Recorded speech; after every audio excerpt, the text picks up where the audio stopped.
Hey everybody, it's Safi and Marco Dish Out on Movies, the only movie review show on YouTube to review movies in terms of food. And it's just Marco here once again. I am here to review a sequel, as if I haven't already reviewed enough sequels this year. I think if there was a sequel quota, if I had a sequel quota, it would have already been destroyed by now. Basically every movie that comes out is a sequel. There might as well, you might as well just call them sequel 1, sequel 2. Might as well, might as well not even make them all like their own unique titles. Just say sequel part 1.57. And there'll just be a whole universe of sequels, and you can say it's all part of the same universe. It's ridiculous. But this is not one of those sequels that I would complain about. This is not one of the ones that I would use as a bad example. I am here to review Top Gun Maverick. And first off, a little history with the series in terms of if you want to know what perspective I'm coming from. I just watched the first one for the first time on Wednesday, and I thought it was okay. It was a very flawed movie. It was good because of it had a style. There was a distinct directorial style where you could see all these little touches that he added to the film to make it feel like a special experience. It was made very well. There were some good things about it. In particular, I really liked the fantastical romance between Tom Cruise and then the instructor woman, whatever her name was in the film. I can't remember at all. I don't even think they said her name all that much in the film. And I liked that romance because it was a very risky type of romance. It was something that, probably wouldn't happen a whole lot in real life because you get in a lot of trouble for that type of thing, and especially nowadays where everybody is under such a strict scrutiny that you basically can't even flirt with a woman without risking being called some sort of name at some point. It's because the dating world, the romance world, it's basically become a battlefield in and of itself. And that romance in that movie, it was very 80s, and it was a very, very fun romance. And to me, it was the highlight of the film, and it was the best part of the film. And also, I really liked Iceman. I thought that he was the best pilot of the original movie. I thought that he was cool. He exuded confidence, yet intelligence. Whereas Tom Cruise's character exuded Tom Cruise ego BS. Now, in the sequel, it's different. First off, Tom Cruise, this is why I love this movie. Okay, so spoilers, I love the film. I think that the sequel is a pretty flawless movie.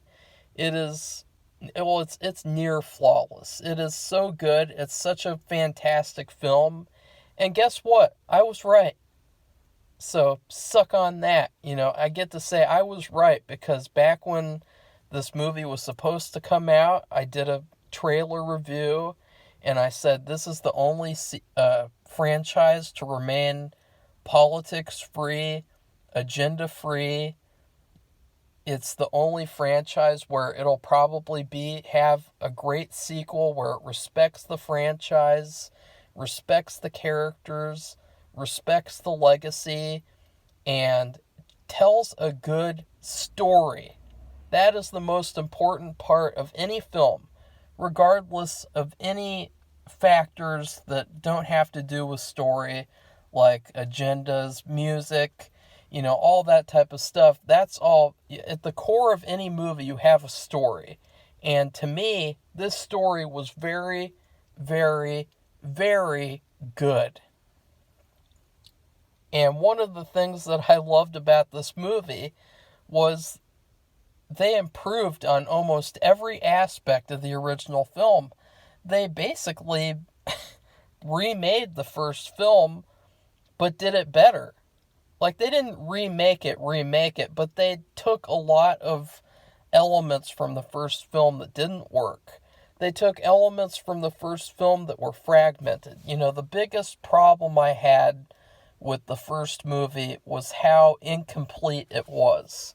It felt like a fragmented, poorly, sloppily put together story. It did not feel like a complete picture. This movie felt like a complete picture. Everything in the movie was essential to being there.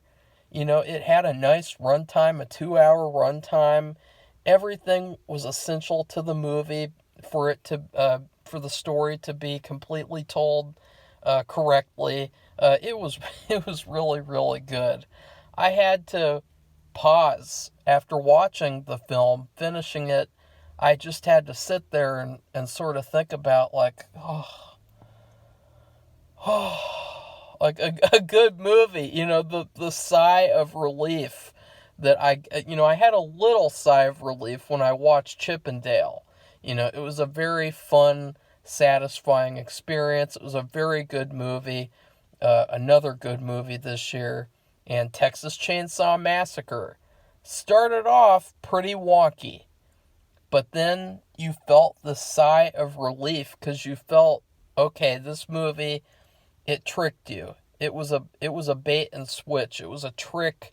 It was a trap for you to feel certain feelings about these trash characters, and then it pulls you into the real story, and it's fucking amazing. This movie, Top Gun Maverick, is so amazing from start to finish that I felt at the end like I was injected with 12,000 units of steroids or something. Like, I just felt completely invigorated, like I was just in the air flying myself, and I was up there and I was escaping reality. And that's another thing, is that movies are all about escaping, not rescaping. I don't know what rescaping even is. I don't think it's even a thing. Movies are about escaping reality. They're not about forcing you to confront the hard truths of reality and forcing you to, you know, learn what really goes on in reality and what certain people's truths are. You know, the movies are about escaping. Regardless of all the BS people try to tell you nowadays of, we have to have certain quotas fulfilled in movies, or else we will not make any movies, and they won't be eligible for certain awards. All those things are just completely made up problems made by people who love playing victims. And the people who made this movie, who made Top Gun Maverick, they went in, they just made a movie. They made an American movie, and that's another thing, is that this movie is an American movie. You know, there has been a lack of American movies. And what I mean by an American movie is a movie where everyone loves it regardless of what type of person they are, or if they even think they're a person nowadays. You know, this is just a movie that everyone can love and everyone can share a respect for because of how good it is. It's such a pleasant, inspirational, motivational, uplifting movie. There's very few moments in the movie where they really try to make you feel down. You know, in a lot of movies nowadays, there's like a strong sense of like trying to make the audience feel like they should want to commit suicide for some reason. Like, they'll suck out the color. You have these emo editors, and they're sitting there with their fucking nose rings and their fucking colored hair and energy drinks, and they're sitting there like, I hate the world so much. All I see in the world is a dark, miserable pain. And, they make all movies dark and ugly like them. And they make them all like they suck out all the color. They make everything gray and brown and green, and everything is just so ugly and desaturated. And in this movie, guess what? It is a movie with full color. It is perfect looking. It is beautiful looking. There are some beautiful shots, especially near the end when they're flying. There are these couple of shots where you see close-ups of them, and their helmets are reflecting like the environments that they're in, and you see like on each side of the helmet you have like these clouds and this beautiful blue sky reflecting off of their helmets, and you'd never see that in any other movie nowadays, because all these emo editors would suck out all the color and make it look like it's black and white. So I really loved how this movie looked. This movie was just so good that like it threw me off. Like I was thrown for a loop about, they addressed every single problem the first movie had. Like every single problem, if you go back and listen to my review of the first movie, the movie almost feels like a response to my review. They take Maverick, aka Paul. Let's just call him Maverick, okay? They take Maverick, and they turn him into Iceman, essentially. They make him a lot wiser, a lot more intelligent, but at the same time, he has that edge, and he has that rebellious nature. And it isn't really as problematic as in the first movie, where in the first movie you feel like, I don't want to work with a guy like that. I don't want to be on a team with a jackass like Maverick in the first one, where he'll get you killed. He will get you killed. But in this movie, he's so much smarter. He's a leader. He's a figure of inspiration and hope, and he is more of a hero than all of the superheroes in Marvel combined. I mean, if you just think about the most recent shitty superhero movie that came out, Doctor Strange.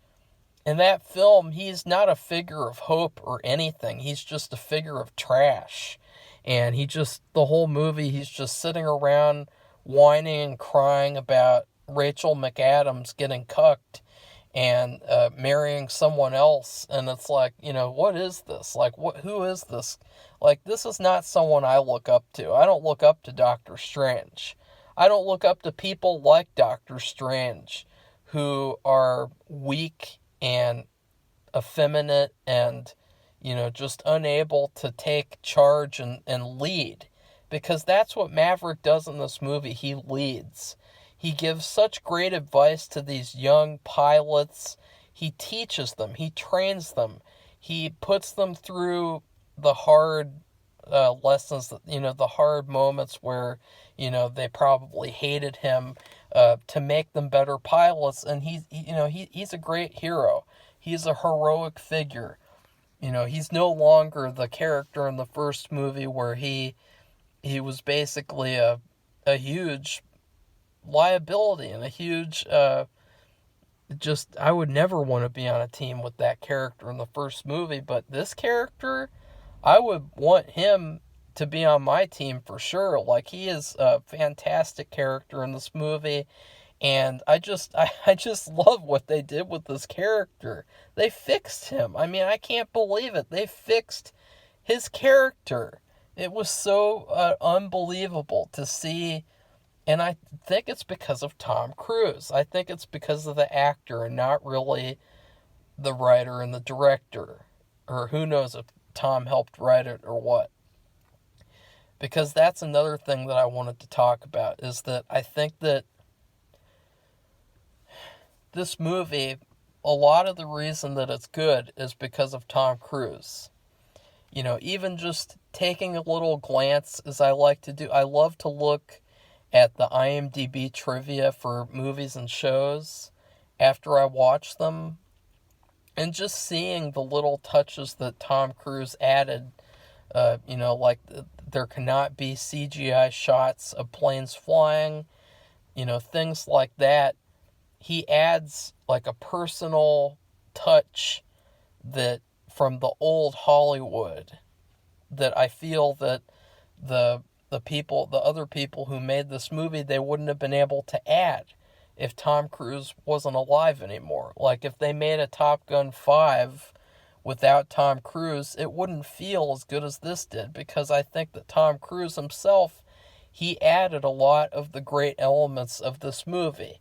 And so I think that another thing is, instead of saying, Hollywood, you did such a great job making a sequel. Oh, wow. Please, Hollywood. Please, overlords, give us more sequels and remakes. Because we can't watch anything original. Because that's, I don't want to, I just want to see my franchises. That's not what we should be saying. You know what we should be saying? Thank you, Tom Cruise. Because he is the last movie star out there. Okay? I don't care what people say. I like that one act. I like The Rock. I like Jumanji. And I'm gonna, Black Adam is already a masterpiece. I don't care what people say. Tom Cruise is the last movie star. And he is the one keeping American cinema together, all on his own shoulders.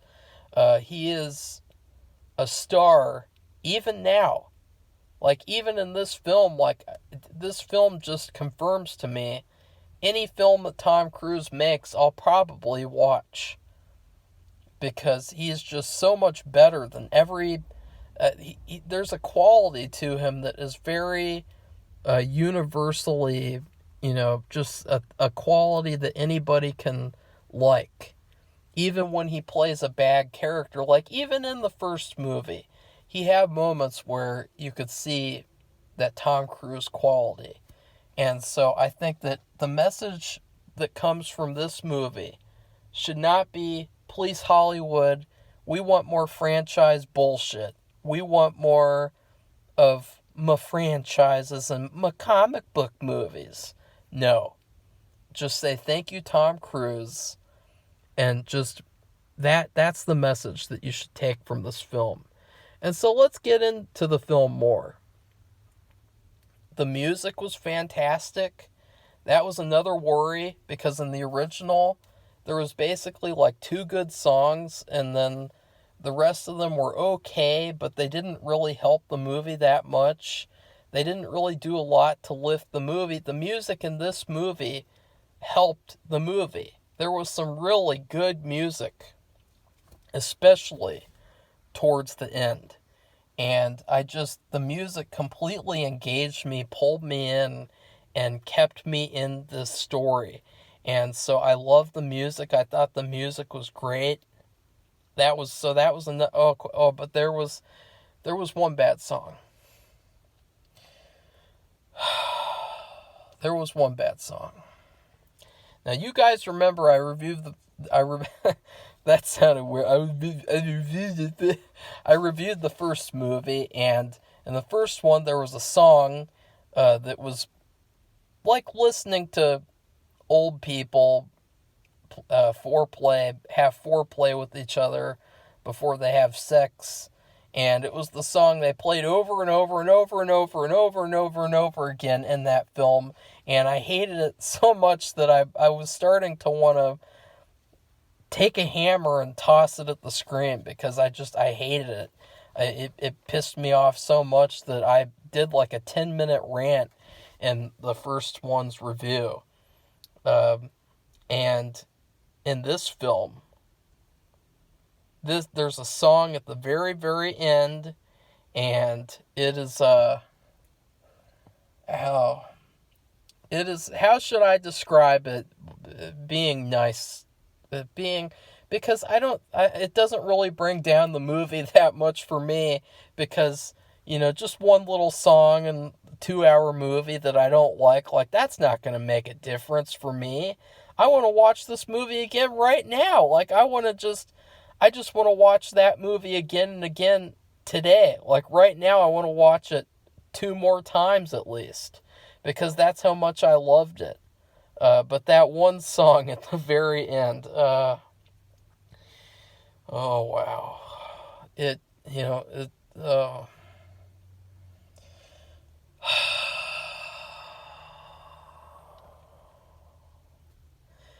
it was, it was, it was so bad. It was so bad.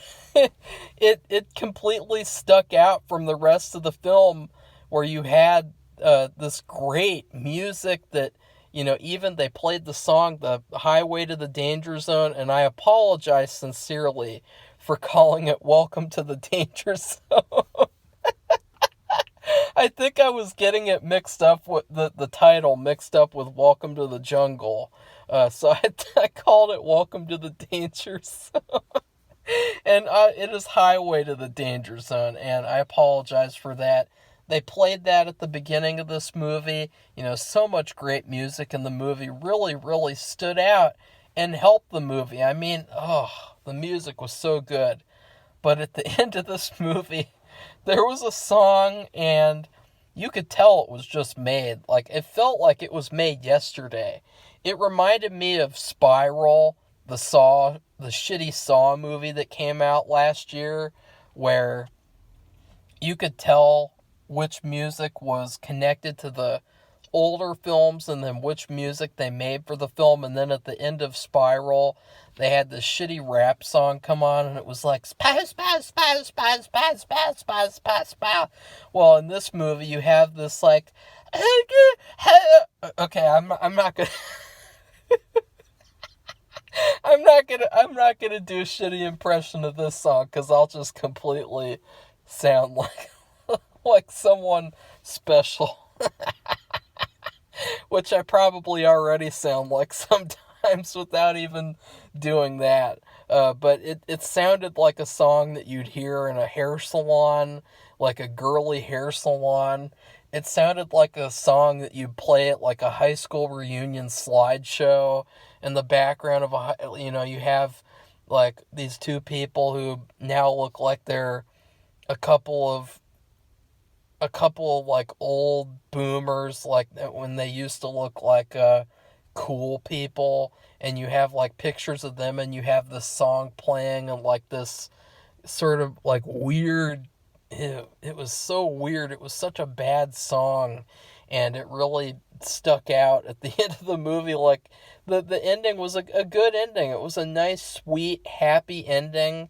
It felt like such a pleasant and satisfying ending, where you didn't feel like you needed more, which is another feeling that I consistently have with a lot of movies and shows nowadays. I need more. Because they keep on fucking it up. They'll make like a 70 episode show, but then 30 out of those 70 episodes will suck. And so I'll be like, no, I want more. With this movie, I don't feel like I need more. Like, this was such a complete picture. It was such a great, complete story. But the ending, it was ruined a little bit by that music, by this strange song where you had this female vocalist, and nothing wrong with that, but just the song itself really was not. It was pretty bad. It was pretty. I don't even. It was terrible. Let's just leave it at that. Other things about the movie, there were a lot of. Something else I complained about the first movie was I did not feel any danger at all. I completely didn't care about any of the flying sequences. In fact, in the original, the best parts of the movie were the parts that weren't flying sequences. Like, I loved all the stuff that wasn't in the air. In this movie, the best parts of the movie were the flying sequences, yes. And that's a good thing, because that's the fucking movie. It's Top Gun. It's not top ground fun or something like that. It's Top Gun. And so the sequences with the flying were fantastic. I felt danger. I felt danger for these characters. I did not feel safe. I did not feel like it was predictable. So the sequences in the air, they were very, very good. And I loved that I felt danger. And I felt urgency for these characters. Whereas in the first one, I didn't care. I really did not care. Another thing is Goose from the first film.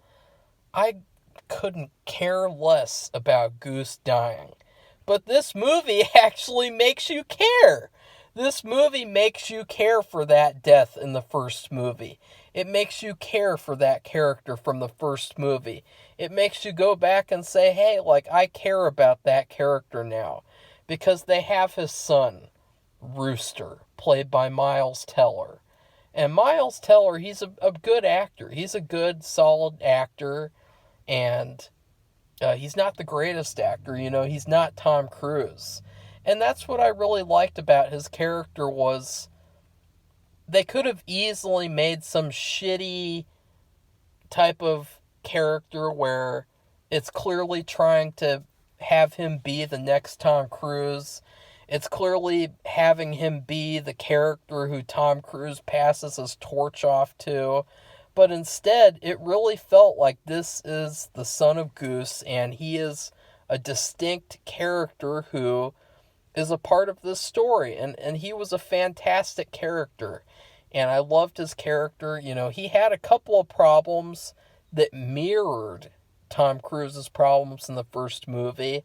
But he was not a Tom Cruise, which I liked. And so by me liking him, I like his father's character more. And it actually makes you feel something for the death in the first movie that I really did not fucking care about. And if you're wondering about Iceman, he is in the film. That's no spoiler. I mean, everyone knows that he's in the film. And he has some great moments as well. I mean, he is... It was a great, great idea what they did with his character. And in terms of it really felt respectful, and it felt like they're not just shoving him aside. They're not just cutting him off when they could give him more. They really, really did a good job with his character as well. The only thing that I'll say, though, is that watching this movie kind of made me feel like there was a second one missing. It kind of made me feel like there was a second one where we got to see a lot of that dynamic between Tom and Val Kilmer. Because they have such a great dynamic together. It's almost a shame that nobody took advantage years and years and years ago. Back when they were both pretty young and they were still at their peaks. I would say Tom Cruise has been at his peak for a million years. But it's a shame that they didn't have a second film where they were together for a lot of the film, because they're really good together. They're a great duo. And yeah. But still, he was really good in the film. I love seeing him. And I loved what they did with his character. It felt totally respectful, and I love that. Another thing is that there were no agendas in this movie at all. No agendas. It's a miracle. It is a miracle. I mean, it is obviously, Tom Cruise must be the reason there was no agendas in this movie. Because otherwise, I could feel the potential for agendas. I could feel oh, thank God that these specific people made this movie who cared about making a good movie and didn't care about inserting their personal agendas into it, because you could feel that if this was handled by the wrong people, it would have been a typical 2022 movie where I don't ever want to watch it again. Well, guess what? I want to watch this movie again and again and again, and I want to own the Blu-ray copy too. So, uh, well, okay, there is one last element, and I wanted to save this for last, to make sure that people knew that this wasn't really the most important element of the film for me in terms of criticizing it, just because, like, I feel like it could be taken the wrong way if I let off with criticizing that. There was one other element of the film that I didn't really that I thought could have been better, or I thought there could have been more to it, and that is the romance. As I said, in the first film, the romance is the best part of it because it feels like it's dangerous, and it feels like it's a fantasy. It's a great fantasy, and it's a great escape from reality. And it makes you feel like, I could get with her. I could score with the instructor. Like, that's such a great fantasy. It's such a great, like, escapist fantasy, and it's just it's fun. There's nothing serious to it. There's nothing like creepy or evil about it. It's just a very fun, fantastical thing. Well, in this movie, his love interest is Jennifer Connelly, and she is still, like, really, really beautiful. Like, she is A plus, seriously, and she is a great love interest, in my opinion. Like, she is almost even better than the love interest in the first movie, because in the first movie, her character kind of drops off the face of the earth, and then just okay, we're not talking about the first movie anymore. But her character, okay, I liked her character a lot, and there was a very funny part with her character and him, and it revolved around something that happened there. I won't say what, but there was a very funny moment with them, and it was very cute, and it was very it was romantic. It was sweet, and it was wholesome, and it was very satisfying. However, in this movie, there, I will say, there are quite a few parts in the movie where you could say, remember that? Remember the volleyball scene? Remember that character? Remember that sequence? Remember that song? Remember that shot with the plane? Remember? You could say that quite a few times in this film. The reason why I'm not complaining about it is because all those times were handled very well, and it all felt natural to the movie. However, there was one element of the movie, the first movie, that they chose not to mirror. They chose not to have that in this film, and in my opinion, it's because of the typical "it's 2022" excuse.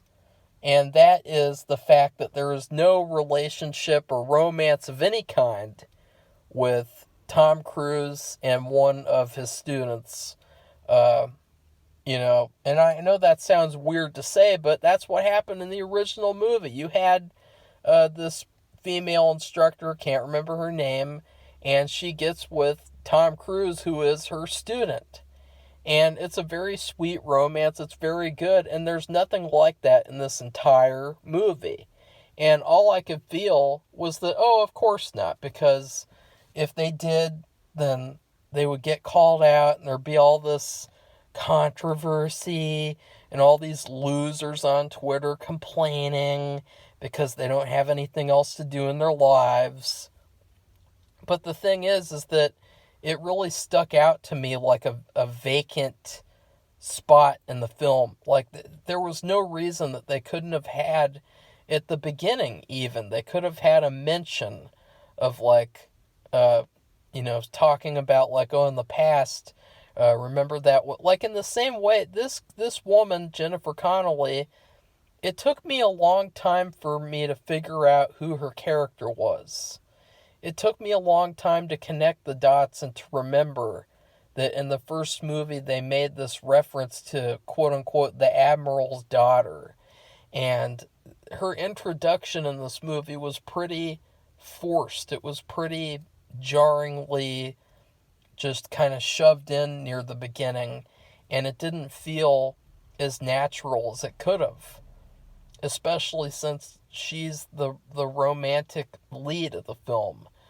In the same way that in the original, remember in the original film where you have that scene where they're in the bar, and then you're like, okay, she's this mysterious figure, and then you see her in the class teaching them, and it's like this, like, oh shit, she's the instructor, like a really, like a, just complete, I won't say anything, a satisfying moment, let's just say. And in this film, of course, can't have any of that because it's 2022. And that was very disappointing because everything else, every other element of the film felt like they weren't holding back. It felt like they weren't holding back from doing anything that they wouldn't have been able to do in the 80s. This movie could have been made in the 80s. And it would have been just the same, probably. Except for, I think they'd have a different song at the end. Hopefully. Hopefully. But yeah, I really felt like there could have been some sort of a fling between him and one of his students. And, it's not like they have to. It's not like, they have to just mirror everything from the first movie. But it's the typical double standard where, it's the same thing for in real life where, people see articles of female students sleeping with their, female teachers sleeping with their students, and everyone's like, yeah, good on him, good on her, I wish I was that kid, I wish I was that lucky. That's what everyone says about those situations. But then when it's the opposite, everyone is the opposite and says the opposite types of things. And so I kind of felt like it was a big shame that element was held back from the film in any way, because they could have had like a nice little part where, maybe it's at the very beginning when he's still sort of, he's at a different place at the beginning where he's still feeling some type of way about what happened years ago. He's never advanced. He's always stayed a captain. So they could have had, like, maybe at the beginning he's having an affair with a student, and then she gets kicked off and she gets sent home or something. You could have done that. Or again, you could have just done a mention. Like, you could have done a little dialogue mention like you did with the Admiral's daughter in the first movie. And I feel like people wouldn't have cared all that much if it was just something at the beginning. Because I do understand that the Jennifer Connelly's character, she was the good choice to have as the lead romance. Like, the romantic interest. Because they had a great relationship and it really felt sweet and good. So, what I would rate this movie in terms of food, though, is tricky. Because there really isn't anything to describe the good feeling that you felt after watching the film. A feeling like American cinema is back. American cinema is still here in some capacity. And it's not going to be overtaken by these disgusting agenda people in Hollywood anytime soon, as long as Tom Cruise is still around to make these good movies, to make these solid films. I mean, it was very inspirational to me as an aspirational filmmaker, I guess you could say, to see this film and to see, you can still make good movies nowadays in this shitty 2022 Hollywood sphere. And yeah, That's what I have to say. And there were, especially the final battle sequence, there was this final sequence where they go on a mission. That's all I'll say. They go on a mission. You know that if you, I guess you watch the trailer or at the very beginning of the movie. The whole story is he's got to train these pilots to go on a mission. And that's going to be his last post, is what John Hamm says to him. It's his last job. And the final mission is probably one of the greatest action sequences I've seen in a long time. It was phenomenal, and it was I don't know. I'm just so happy, genuinely happy that there was a good movie that came out, like a really good movie. Genuine, like those two flaws that I mentioned, like screw those flaws. Like you could just throw those out and not even care. So I would rate this movie. You know what? I'm gonna surprise you all, because I never, ever would have thought that I would give this movie my favorite food of all time. And I try to vary up my food reviews. I try to keep them different so that people don't say, Marco, you're just using the same foods over and over again. It's basically the same thing as the traditional rating system. And so why don't you just admit it is not better than the real rating system? That's what people would say.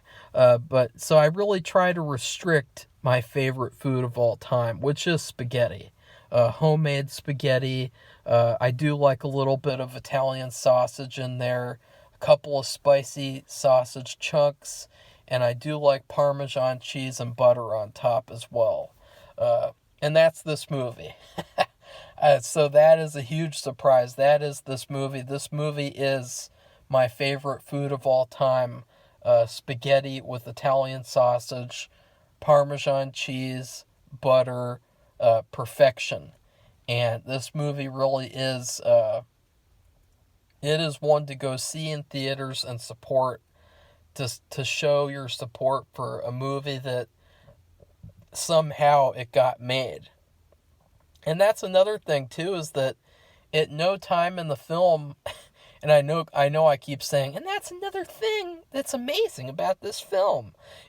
I know I've said, take a shot every time I say that. Why don't you? But wait, what was I saying? Oh yeah, okay.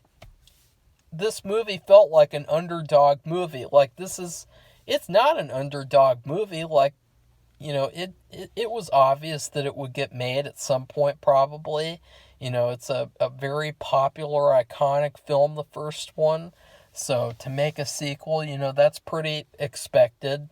But the whole movie, it had an underdog feel to it, where the character, he was an underdog, a true underdog.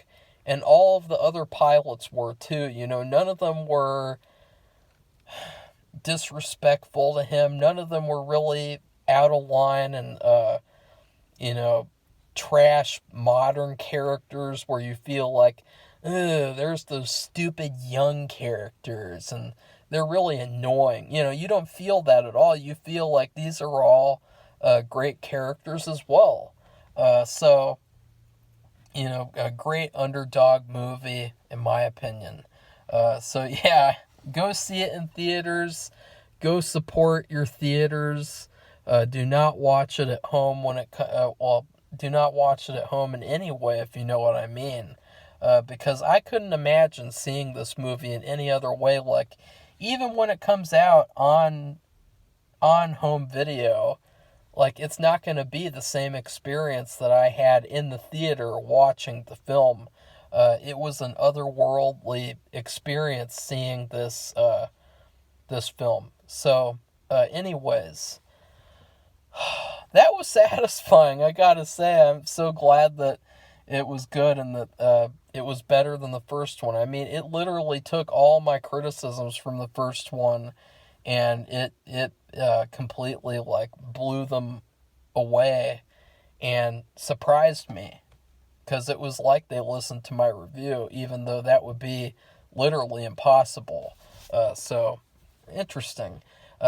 Please like this video, comment, tell me what you thought of the film, because I know there might be some sticks in the mud who don't like it, and they're like, Marco, you sold out with this one. You sold out. You said Top Gun 2 was good. You said a franchise film was good. I know there'll be someone. That's the funny thing too about the whole removing the dislike button, is that I've looked at all the dislikes on my videos, and for some reason on practically every single one now there is a dislike. Which is funny because it used to be where like there were lots of videos that didn't have any dislikes. And to me it feels like, since you can't see the dislike button anymore, you can't see how many people disliked it. To me it feels like a lot of people just dislike videos for the fun of it, or they dislike videos for the spite of not being able to see the dislike numbers. So that's I know there'll be a dislike on this video for some fucking reason, even though I practically gave this movie a cinematic blowjob, which because it really was that good. I mean, I'm not kidding around. Like, I'm being serious here. Like, I'm being 100% serious, and I'm always 100% serious on this channel, by the way. And then please subscribe to this channel if you'd like to see more movie reviews. Goodbye, everybody. See you soon.